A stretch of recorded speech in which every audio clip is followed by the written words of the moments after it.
Good morning, students. Today we proceed our lecture. In the last classes we have discussed about chapter number 1 sets, and chapter number 3 trigonometric functions, and chapter number 5 complex numbers and quadratic equations. So in previous classes we have completed these 3 chapters. So today we start a new chapter, that is your chapter number 2 from NCERT, which name is relations and functions. तो देखिए, सबसे पहले chapter का जो name है relations and functions, तो सबसे पहले हम रिलेशन की हम बात करेंगे यहाँ पर. तो रिलेशन हम देखिए जनरल वे में भी अगर देखें तो रिलेशन कभी भी किन्हीं भी दो ऑब्जेक्ट्स के बीच में हम शो करते हैं. जैसे हमारे जो फैमिली रिलेशन भी होते हैं तो दो लोगों के बीच में ही हम उसको कर सकते हैं. अकेला आदमी होता है उसका कोई रिलेशन नहीं हम कह सकते जो है. जैसे ब्रदर सिस्टर हो गए, फादर मदर हो गए, और ग्रैंड फादर ग्रैंड मदर हो गए, etcetera, these types of relations. तो किसी भी प्रकार के रिलेशन के लिए हमें 2 ऑब्जेक्ट्स की नीड होती है ना. और ऐसे ही आपका फंक्शन होता है. फंक्शन भी एक टाइप का रिलेशन ही होता है, लेकिन रिलेशन से भी एक छोटी जो यूनिट हम कह सकते हैं वो होता है कार्टेशियन प्रोडक्ट, है ना. तो अब यहाँ पर बात करेंगे. अभी मैंने बात की कि रिलेशन के लिए किसी भी ऑब्जेक्ट का होना ज़रूरी है जी. तो अभी मैंने कहा कि रिलेशन के लिए हमें किन्हीं भी 2 ऑब्जेक्ट्स की नीड होती है ना. तो यहाँ पर हम मैथ्स के अंदर हम देखते हैं रिलेशन सेट्स के बीच में. अभी हम प्रीवियस क्लास में पढ़ के आए अपना फर्स्ट चैप्टर जो है सेट्स, तो हम सेट्स के बीच में यहाँ पर रिलेशन देखते हैं.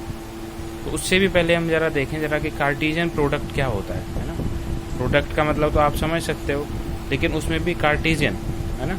कार्टेशियन प्रोडक्ट क्या होता है, तो हम डेफिनेशन लिखते हैं सबसे पहले. Given 2 non-empty sets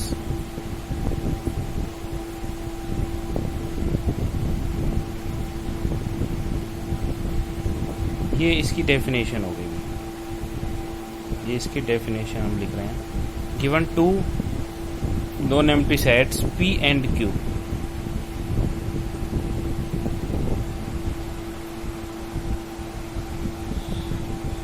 then the Cartesian product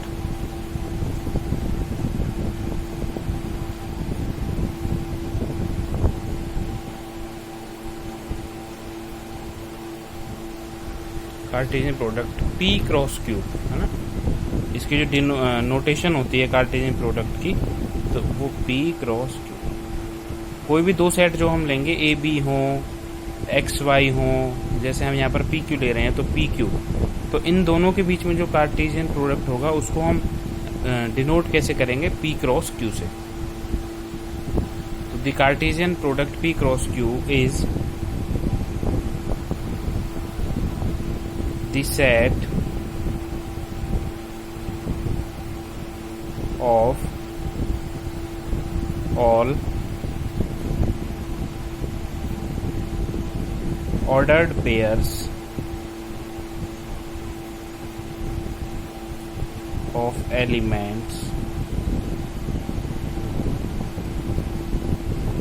from P and Q. तो दैट मीन्स अब हम मैथमेटिकली देख लेते हैं ना कि क्या होता है. According to definition, given 2 non-empty sets P and Q, the Cartesian product P cross Q is the set of all orders. देखिए ये भी अगेन एक सेट ही होगा, set of all ordered pairs. Ordered pair बोले तो पहले P के element फिर Q के एलिमेंट, ये ऑर्डर हमारा ब्रेक नहीं होगा. Pair of elements from P and Q. तो देखिए यहाँ पर हम देखते हैं कि किस तरीके का सेट होगा ये P क्रॉस Q, यानी Cartesian product of P and Q. देखिए सेट के अंदर एलिमेंट्स होते हैं, ऑब्वियस सी बात है। तो इसके अंदर किस तरीके के एलिमेंट आएंगे, P, Q such that P belongs to set P and Q belongs to set Q। ये आपका कार्टेशियन प्रोडक्ट हो गया।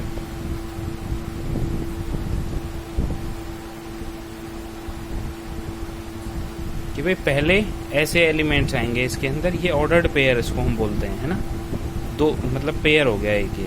तो इसमें P, Q तरीके के एलिमेंट होंगे, लेकिन उसमें जो P फर्स्ट जो एलिमेंट होगा वो सेट P से होगा और सेकंड जो एलिमेंट होगा वो सेट Q से होगा। अगर सपोज करो मैं यहीं पर और करके लिख दूं, और Q क्रॉस P की अगर मैं यहाँ पर बात करता हूँ तो क्या होगा, ये हो जाएगा इसका कार्टेशियन प्रोडक्ट फिर। तो इसमें सेम हो जाएगा, P belongs to P and Q belongs to Q। जैसा सेट होगा वैसा ही बिल्कुल सेम उसका ऑर्डर्ड पेयर होगा। एक एग्जाम्पल हम यहाँ पर ले लेते हैं।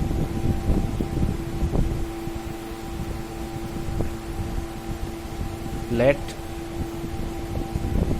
set A contains element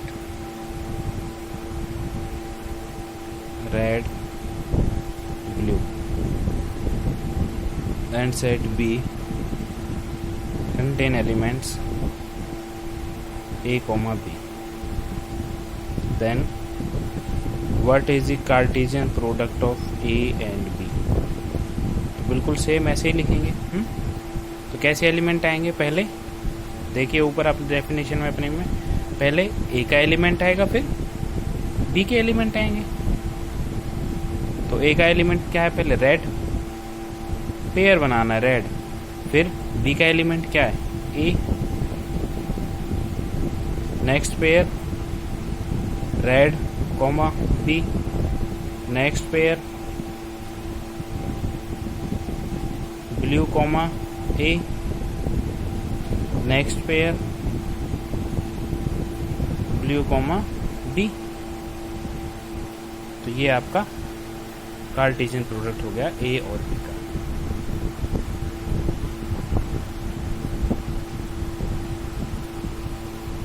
अब देखिए कुछ रिमार्क लिख लीजिए या नोट लिख लीजिए, नोट लिख लीजिए आप, कुछ रिजल्ट हैं आपके।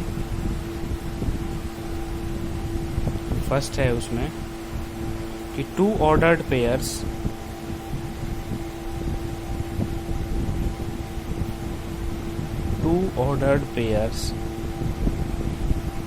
Are equal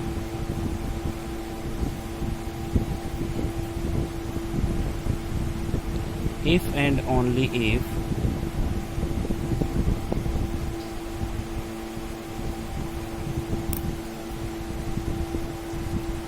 two ordered pairs are equal if and only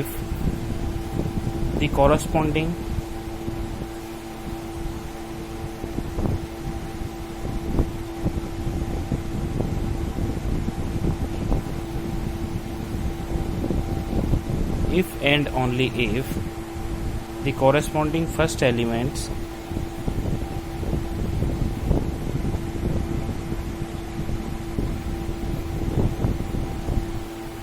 are equal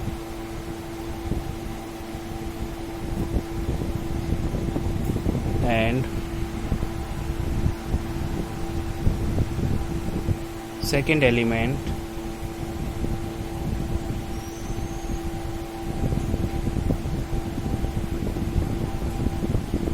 and second elements are also equal।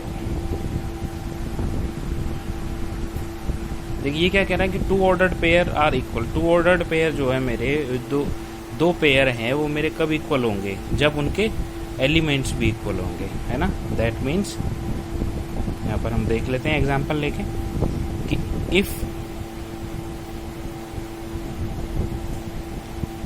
A comma B is equal to C comma D. So this implies that A equal to C and B is equal to D. ये कह रही है statement आपकी. Now your second point is, now second point है आपका कि if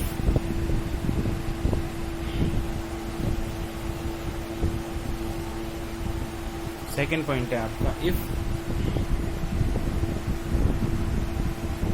there are P elements in a set A and Q elements in set B. तो यहाँ पर हम लिख लेते हैं कि ए एलिमेंट के अंदर है मेरे पी एलिमेंट्स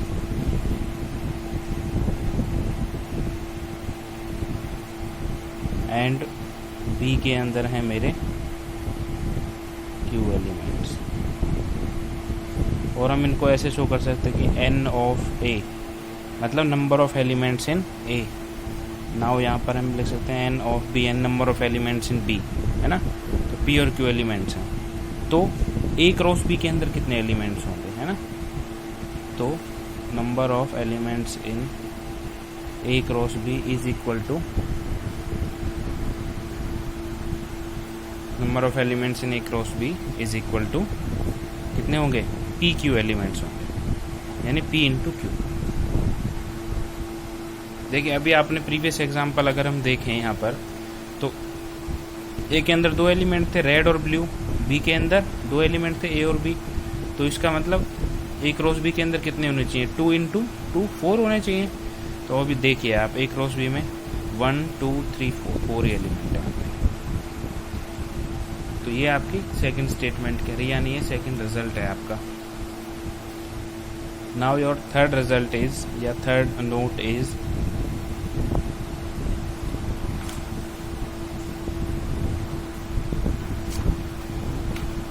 देखिए आपका जो नेक्स्ट है, नेक्स्ट जो आपका नोट है वो क्या कह रहा है कि if A and B are non empty sets. अगर ए और बी आपके नॉन एम्प्टी हैं मतलब उनके अंदर कोई ना कोई एलिमेंट है, एंड आइदर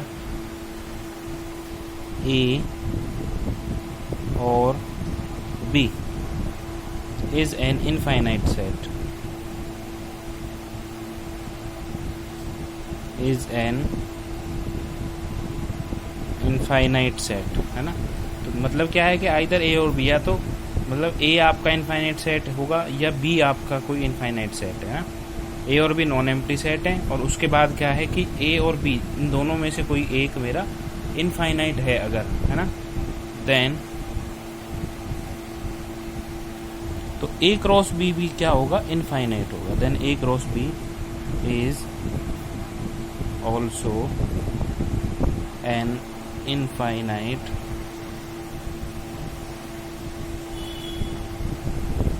set. ये कह रहा है आपका थर्ड रिमार्क. क्या कह रहा है, अगर ए और बी आपके नॉन एम्प्टी सेट है मतलब उसमें एक भी एलिमेंट होगा, है ना, या एक से ज़्यादा होंगे, लेकिन ऐसा नहीं होगा कि एम्प्टी सेट होंगे मतलब 5 एलिमेंट होंगे. तो ए और बी अगर आपके नॉन एम्प्टी सेट्स हैं और क्या कह रहा है कि ए और बी दोनों में से कोई एक सेट भी अगर आपका इनफाइनाइट सेट है, तो जो ए क्रॉस बी जो कार्टेशियन प्रोडक्ट का जो सेट होगा, ए क्रॉस बी यानी ए और बी के कार्टेशियन प्रोडक्ट का जो सेट होगा वो भी मेरा इनफाइनाइट होगा.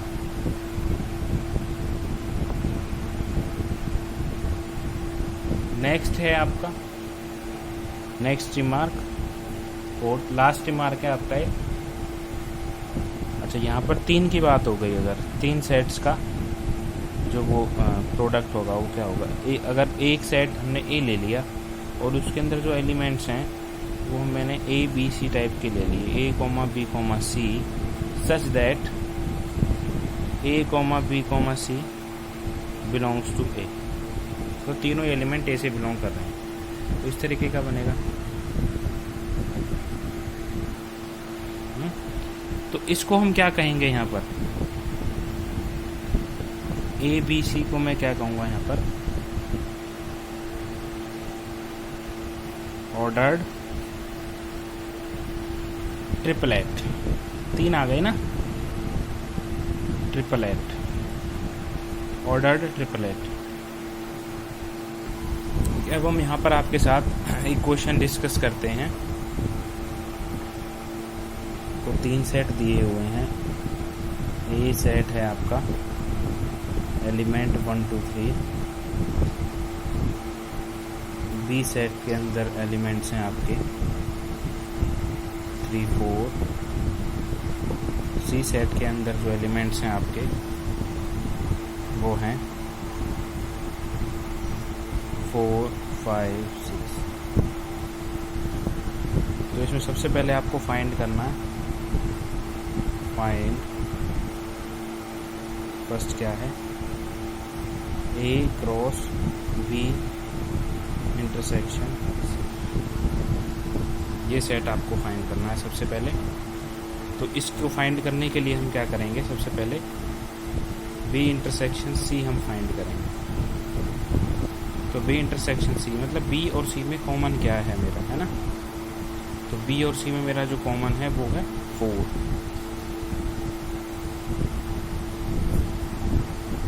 कॉमन है। अब मैं इसका ए के साथ में क्रॉस प्रोडक्ट निकाल लेता हूँ। सॉरी, क्रॉस नहीं कह सकते इसको, हम कार्टेशियन प्रोडक्ट ही कहेंगे।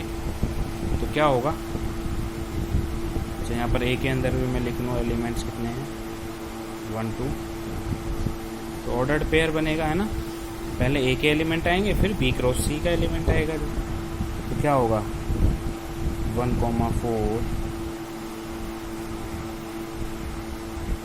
2 4 एंड 3 4।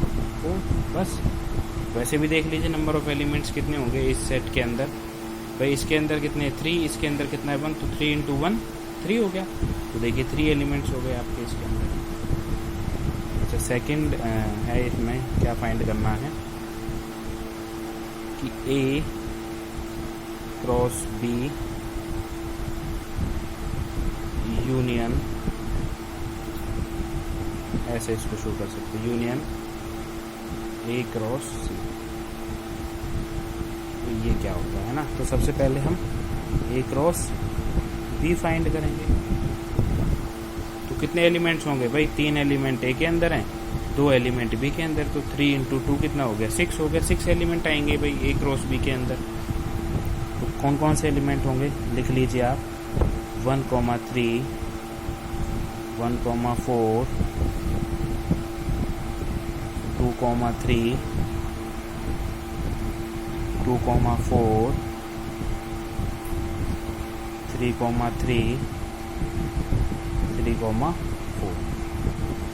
देखिए आप काउंट करके देखो 6 ही एलिमेंट है, 1 2 3 4 5 6। अब एलिमेंट्स हम काउंट करेंगे ए क्रॉस सी के अंदर, है ना, यानी Cartesian product of A and C. तो ए आपका ये, सी आपका ये।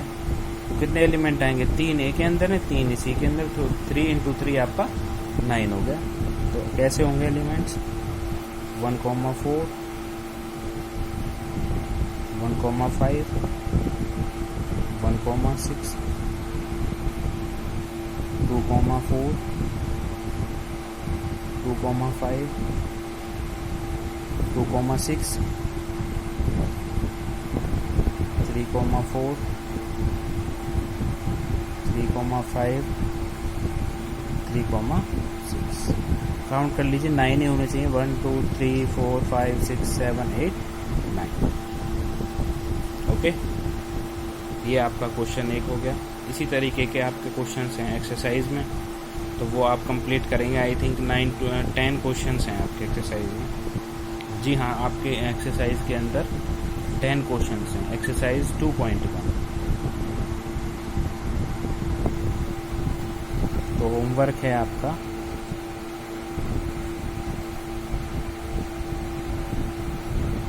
होमवर्क क्या है आपका, कंप्लीट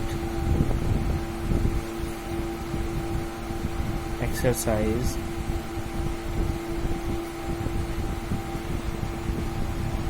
2.1 from NCERT। जिसके पास NCERT बुक है वो NCERT से करेगा। जिसके पास एलिमेंट्स की बुक जिन्होंने परचेज की है तो उसमें चैप्टर के लास्ट में जो भी चैप्टर है, हर चैप्टर के लास्ट में NCERT कॉर्नर के नाम से दिया हुआ है, तो वो NCERT है, तो वहाँ से आप एक्सरसाइज को कंप्लीट करेंगे।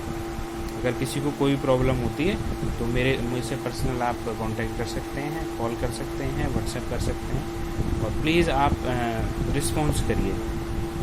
ऐसा नहीं कि आपकी क्लास के कॉमर्स के भी, साइंस के भी ओनली 3 to 4 स्टूडेंट्स आपके जो रिप्लाई करते हैं। इतनी बड़ी क्लास है आपकी, ये देख लीजिए, इसका जो है भुगतान आपको ही करना पड़ेगा लास्ट में।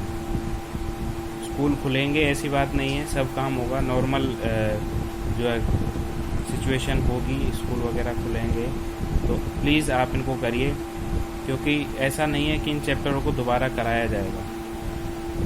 जो आपका सिलेबस ऑनलाइन वीडियोज़ से कंप्लीट हो रहा है और वो आपको दोबारा शायद मुश्किल ही कराया जाएगा, क्योंकि इतना टाइम बचेगा नहीं। और आप साथ के साथ इसको करते रहिए, अपने नोट्स आप कंप्लीट करते रहिए। और एग्ज़ाम्स, जहाँ तक एग्ज़ाम्स की बात है, एग्ज़ाम्स आपके डेफिनेटली होंगे। जैसे आपके एग्ज़ाम होते हैं वैसे ही आपके एग्ज़ाम होंगे, डेफिनेटली होंगे। उन एग्ज़ाम्स के बेसिस पे ही आपको फिर आगे नेक्स्ट क्लास में प्रमोट किया जाएगा। प्रमोट नहीं कह सकते, मतलब आप नेक्स्ट क्लास में जाओगे एग्ज़ाम्स को क्लियर करके ही। सो आप अपना माइंड सेट कर लीजिए कि जो भी चल रहा है उस पर ध्यान से आप अपना काम करिए। होमवर्क जो दिया जाता है, होमवर्क को कंप्लीट करिए, अपने नोट्स कंप्लीट करिए। कोई प्रॉब्लम है तो आप अपने सब्जेक्ट टीचर से, किसी भी सब्जेक्ट के टीचर से आप किसी भी सब्जेक्ट की क्वेरी ले सकते हो any time. Now thank you so much.